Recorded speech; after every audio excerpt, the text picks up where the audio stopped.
नमस्कार दोस्तों, इस वीडियो में जिस स्टॉक के बारे में हम बात करने वाले हैं उसका नाम है गेल इंडिया लिमिटेड। इस स्टॉक 225 के प्राइस पे ट्रेड कर रहा है एंड मार्केट में आज इसने 5.25% का डाउन मूव दिया है। मार्केट कैप होगी है इसकी 1,47,663 करोड़ की। प्रमोटर होल्डिंग जो है इसकी 51.90% है। बुक वैल्यू 117 है। डिविडेंड यील्ड 2.45% है एंड फेस वैल्यू 10 है। फंडामेंटल वीडियो मैं ऑलरेडी बना चुकी हूँ, प्लेलिस्ट में ऐड कर दूंगी, आप देख सकते हैं। अभी के लिए शॉर्ट में देखें तो ये स्टॉक 50 एंड 200 डे में दोनों से ऊपर ट्रेड कर रहा है, जो कि एक अच्छी बात है।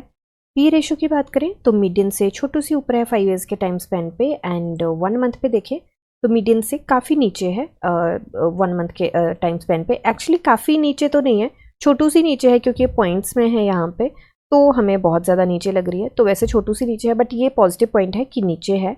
अभी के लिए gross profit sales and margin में ग्रॉस प्रॉफिट मार्जिन देखें तो यहाँ पे जून में थोड़ा सा यहाँ पे डाउन गया है। पहले था 21.02%, अभी है 20.64% and sales quarter on quarter increase करी थी।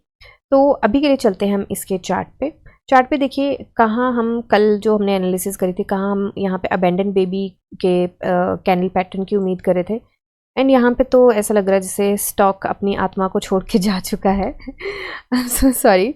सो बेसिकली ये लग तो रहा है ऐसे ही। तो काफ़ी ज़्यादा गैप डाउन ओपनिंग यहाँ पे हमें देखने को मिली है एंड मूव जो हमें मिला है 5.25% का डाउन मूव मिला है।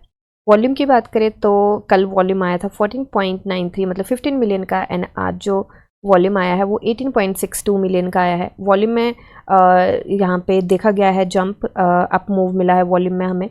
तो अभी बेसिकली देखिए मार्केट आज वैसे ही डाउन थी, सारी की सारी मार्केट डाउन थी एंड आती है quarter once in a quarter ऐसी करेक्शन आती है एंड लॉन्गर रन के लिए अगर देखा जाए तो ये अच्छी भी होती है क्योंकि यहाँ पे RSI थोड़ा करेक्ट हो जाता है एंड स्टॉक में जो गैप्स होते हैं वो फिल हो जाते हैं एंड बहुत सारी चीज़ होती है। लॉन्गर रन के लिए वैसे अच्छी होती है बट शॉर्टर रन में तो ऑफकोर्स हमें हिकअप मिल जाता है यहाँ पे। तो अभी के लिए यहाँ पे देखिए हम तो RSI को बिल्कुल सपोर्ट मिला हुआ है यहाँ पे, बट जब करेक्शन आती है तो कोई सपोर्ट रेजिस्टेंस, कोई बॉलिंजर बैंड, कोई RSI, कोई पी तो एक डिफरेंट आ गया, बट टेक्निकल एनालिसिस में अगर देखा जाए तो कोई सपोर्ट रेजिस्टेंस काम नहीं करता, कोई ऑसिलेटर, कोई इंडिकेटर कुछ काम नहीं करता जब करेक्शन आती है। तो अभी के लिए बहुत स्ट्रॉन्ग अपने सपोर्ट को ब्रीच किया था इसने and gap down he opening हुई थी। अब ये भी इसका स्ट्रॉन्ग सपोर्ट था, उसको भी ब्रीच किया था इसने बट क्लोजिंग जो है उसके ऊपर ही दी है। यहाँ पे रिकवरी थोड़ी सी देखने को हमें मिली है एंड थोड़ा सा रिवर्सल आया था। एक और वीकली कैंडल चेक कर लेते हैं एंड देखते हैं कि उसकी RSI कितना करेक्ट हुई है। तो RSI यहाँ पे 61.94 पे है, मतलब 62 पे है। RSI को सपोर्ट ऑफ कोर्स 60 का यहाँ पे मिलेगा। रिवर्सल यहाँ से मिलता है, यहाँ पे देखिए आया था और फिर नीचे गया था, फिर उसके बाद रिवर्सल मिला है। तो बेसिकली 60 के पास से इसको रिवर्सल मिलता है, RSI करेक्ट हो चुकी है एंड काफ़ी अच्छा मूव यहाँ से हमें मिल सकता है क्योंकि हेडरूम बहुत है RSI के पास। तो बेसिकली हमें यही देखना था यहाँ पे एंड डेली चार्ट पे अगर देखें तो क्योंकि वीकली कैंडल हम कुछ चेक कर नहीं सकते अभी क्योंकि एक ही दिन हुआ है, तो वीकली कैंडल सिंपली यही आएगी हमारी। एक बार बॉलिंजर बैंड से देख लेते हैं तो स्टॉक जो है 20 डेज सिंपल मूविंग एवरेज से नीचे काम कर रहा है, ट्रेड कर रहा है एंड अगर करेक्शन आ जाती है, सॉरी करेक्शन नहीं, रिकवरी जोन में आ जाती है कल मार्केट, तो हो सकता है कि हमें अच्छी खासी रिकवरी मिले। बट ये वाला जो रेजिस्टेंस है 233 का, ये हमें स्ट्रांगली अगेन फेस करना पड़ेगा। पहले तो ये सपोर्ट बना था, अब ये रेजिस्टेंस बनेगा। एक बार इसके BSE पे हम चलते हैं तो BSE पे देखिए इसका प्राइस बैंड जो है वो 10% का है एंड न्यूज़ आई है आज तो एक बार देख लेते हैं। पहली जो न्यूज़ है वो तो ये है कि न्यूज़पेपर पब्लिकेशन है, उसको आप खुद भी देख सकते हैं, कोई इतनी इंपॉर्टेंट न्यूज़ नहीं है, यहाँ पे आप देख सकते हैं। दूसरी जो न्यूज़ है ये काफ़ी ज़्यादा इंपॉर्टेंट है और ये क्या है, यहाँ पे जॉइंट वेंचर अग्रीमेंट हुआ है कोल इंडिया लिमिटेड में और गेल में। तो ये बहुत अच्छी न्यूज़ है, तो इसकी डिटेल्स थोड़ी सी देख लेते हैं हम। तो यहाँ पे बोला है कि पार्टीज विद हुम, तो पार्टीज कौन कौन सी जिनमें अग्रीमेंट हुआ है, GAIL India Limited, GAIL and Coal India Limited CIL, इन दोनों में हुआ है। जॉइंट वेंचर का वो क्या है, purpose of entry into the agreement, क्या पर्पस है यहाँ पे इनके जॉइंट वेंचर का, वो है setting up coal to synthetic natural gas SNG plant at Eastern Coal Field Limited ECL Bardhaman West Bengal. तो वेस्ट बंगाल में इनका जॉइंट वेंचर हो रहा है एंड शेयर होल्डिंग क्या रहेगी, क्योंकि जब भी कंपनीज का जॉइंट वेंचर होता है तो शेयर होल्डिंग उसमें डिसाइड होती है कितनी रहेगी। तो यहाँ पे कोल इंडिया लिमिटेड की जो शेयर होल्डिंग है वो है 51% एंड जो गैल की शेयर होल्डिंग है वो रहेगी 49%। तो बेसिकली डिसीजन मेकिंग दोनों की रहेगी, बट जो मेजर होल्ड रहेगा वो कोल इंडिया लिमिटेड का रहेगा क्योंकि उसकी 51% होल्डिंग है यहाँ पे। ठीक है, तो यहाँ पे बताया है कि significant terms of the agreement in brief, special rights like right to appoint directors and everything. तो इन्होंने बोला है कि कोई यहाँ पे मैनेजमेंट अपॉइंट कर सकता है, क्या क्या राइट्स रहेंगे दोनों के। तो यहाँ पे बोला है the joint venture company shall be incorporated as a private limited company.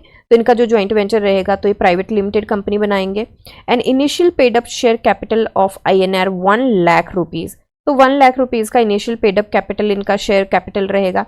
दूसरा, authorise share capital of the joint venture shall be INR 11 crore rupees. तो 11 करोड़ रुपीज़ का रहेगा एंड जिसका equity share at the rate of 10 रहेगा।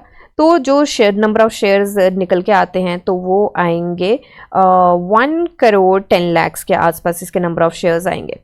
The registered office of the joint venture shall be situated in the state of West Bengal, India।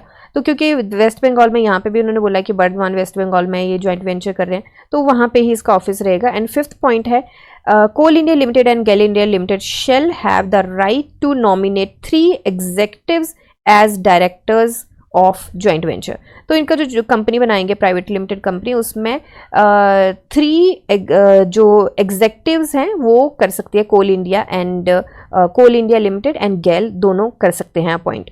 तो ये right किसी एक का नहीं है, इन दोनों को राइट मिल रहे हैं। एंड यहाँ पे इन्होंने बोला है कि whether the set parties are related to promoter ये वो, तो कहते कि नहीं, दोनों नहीं उसमें फॉल करती हैं उस क्राइटेरिया में। Whether the transaction would fall within related party, then उन्होंने बोला है कि नहीं, रिलेटेड पार्टी का नहीं है। In case of issuance of share to the parties retail issue price class of share issue, तो इन्होंने बोला है share shall be issued after incorporation of joint venture in the ratio of equity share holding. तो इन्होंने बोला कि जैसे ही ये इनका जॉइंट वेंचर का वो प्राइवेट लिमिटेड कंपनी बन जाएगी तो जैसे कि उन्होंने यहाँ पे बताया है कि इनका 51% रहेगा कोल इंडिया लिमिटेड का एंड दूसरी गेल का जो रहेगा 49% रहेगा, तो इनमें डिवाइड कर दिए जाएंगे शेयर्स। ठीक है, तो यही न्यूज़ है एंड ये काफ़ी अच्छी न्यूज़ है। यहाँ पे सिंथेटिक नेचुरल गैस के ऊपर काम करने के लिए ये बना रहे हैं जॉइंट वेंचर एंड ये काफ़ी अच्छी न्यूज़ है। तो मुझे लगता है इसका पुश मिल सकता है यहाँ पे, बट शर्त अब यहीं पे है कि यहाँ पे कितना कर परसेंट हमें लगता है कि यहाँ पे मार्केट रिकवरी जोन में जा सकती है कल। तो उसको ध्यान में, उसको थोड़ा सा अंदाज़ा लगाने के लिए मुझे लगता है कि डाउ जोन्स, S&P 500 एंड जो नेस्टेक है उसके ऊपर नज़र रखनी काफ़ी ज़रूरी है क्योंकि US की मार्केट को इंडियन मार्केट रेप्लिकेट करती है। अगर 100% नहीं करती है तो कुछ इमोशंस, कुछ सेंटिमेंट्स तो ऑफकोर्स उसके रहते ही हैं, तो उसके ऊपर ध्यान रखिएगा। एंड लाइव मार्केट में वॉल्यूम के ऊपर नज़र रखिएगा and Nifty and bank Nifty Sensex से पता चल ही जाता है कि रिकवरी आएगी या नहीं आएगी, तो उस चीज़ को ध्यान में रख के चलिए। एंट्री पॉइंट से देखिए न्यूज़ अच्छी है, बट एंट्री पॉइंट से जब तक ये नहीं पता चलता कि यहाँ पे रिवर्सल कैंडल नहीं मिलती, कंफर्मेशन कैंडल नहीं मिलती, तब तक मुझे नहीं लगता कि यहाँ पे हम एंट्री बना सकते हैं। अब बिग नो लगती है मुझे तो लाइव मार्केट में थोड़ा ध्यान में रख के चलिए। अभी तक के ये जो टारगेट हैं, इन टारगेट्स को करिए इग्नोर, क्योंकि ये टारगेट अभी सारे हमें रिवाइज करने पड़ेंगे। मैं इसको डिलीट ही कर देती हूँ। तो ये सारे रिवाइज करने पड़ेंगे हमें क्योंकि मार्केट में करेक्शन आ चुकी है। अभी जैसे ही ये थोड़ा सा रिकवरी जोन में जाएगा तो उसके बाद हम एनालाइज करके टारगेट्स के ऊपर बात करेंगे। ठीक है, तो अभी के लिए यही मेरी एनालिसिस है, कोई बाय सेल होल्ड की रिकमेंडेशन नहीं है। आप अपनी एनालिसिस कीजिए, जानिए समझिए, पढ़िए और फिर इन्वेस्ट करिए। मिलते हैं नेक्स्ट वीडियो में, तब तक के लिए शुक्रिया एंड हैप्पी इन्वेस्टिंग।